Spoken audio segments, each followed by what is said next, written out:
Баршаңызға сәлем. Қысқа дайындықты ең алдымен томат жабудан бастаймыз. Өйткені көптеген тамақтың түрлеріне дәм беру үшін томатты міндетті түрде қосамыз. Жыл сайын томатты осы әдіспен жауып аламыз. Сіздермен де бөліскенді жөн көрдім. Ешқандай артық қоспасыз үйде жасалған томатқа еш нәрсе жетпейді. Сіздерге де дайындап көруге кеңес беремін.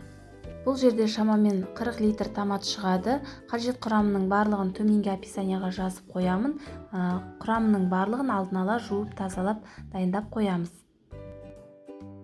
Ең алдымен үлкен қазанға май құйып қыздырып қоямыз. Жақсылап жуып тазаланған қызанақты ет тартқыштан өткіземіз. Қызанақтың еттісін, яғни мясистыйын таңдауға кеңес беремін. Сонда біздің томатымыз қою болып шығады. Қызанақтарды ет тартқышқа ыңғайлы етіп турап барлығын тартып шығамыз.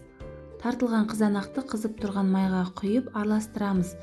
Үстінен қалған қызанақтың барлығын ет тартқыштан тартып барлығын құямыз. Қайнағанша ыдыстың бетін жауып қоямыз.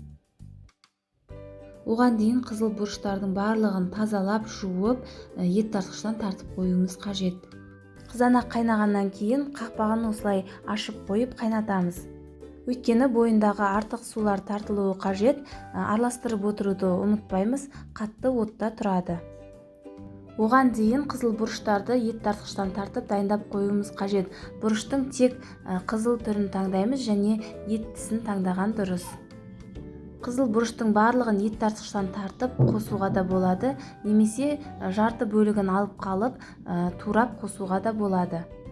Қызанақ шамамен 1 сағаттай қайнады, яғни суы тартылғанша қайнатамыз. Одан кейін жаңағы дайындап қойған қызыл бұрышты үстіне салып араластырамыз. Жаңа айтып кеткенімдей, қызыл бұрыштың барлығын ет тартқыштан тартып қосуға да болады, немесе кішкене бөлігін осындай етіп турап алып қосуға да болады. Өйткені тамаққа кішкене әдемі түр беру үшін осылай етіп қосамын.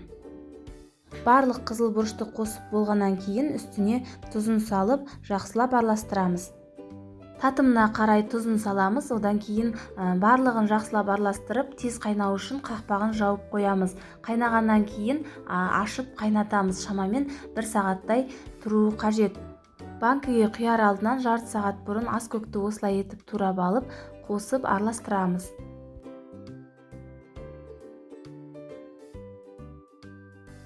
Төрт-бес дана лабыр жапырағын қосып, барлығын жақсылап араластырамыз. Банкілерге құйып жатқанда лабыр жапырақтарын алып тастаймын. Міне барлығын қосып болдық, арасында араластырып отырамыз. Осылай қатты отта қайнайды. Томатымыз қою әрі қып-қызыл болып шығады. Оған дейін банкілерімізді жуып стерилизациялап аламыз. Осылай банкілерді су буында 5-10 минуттай ұстаймыз, қақпақтарын ыстық суға салып аламыз. Дайын болған томатты банкілерге құйып жауып шығамыз. Яғни пештің астын өшірмейміз, қайнап тұрған жерінен құямыз. Банкілерді толтырып құйып шығамыз, одан кейін бұралатын банкі болса қатты бұрап жабамыз, не болмаса осындай қақпағын басып қатты етіп жауып шығамыз. Сыртының барлығын сүртіп бір жерге жинаймыз. Барлық томатты банкілерге осылай құйып жауып шығамыз. Міне осымен біздің томаттарымыз дайын. Қыстай осы томаттарды тағамдарға пайдаланатын боламыз. Ең бастысы артық қоспаларсыз, денсаулыққа зияны жоқ, тамаққа өте дәмді дәм береді. Міндетті түрде сіздер де жасап көріңіздер. Бұйыртып жегізсін, ас болсын.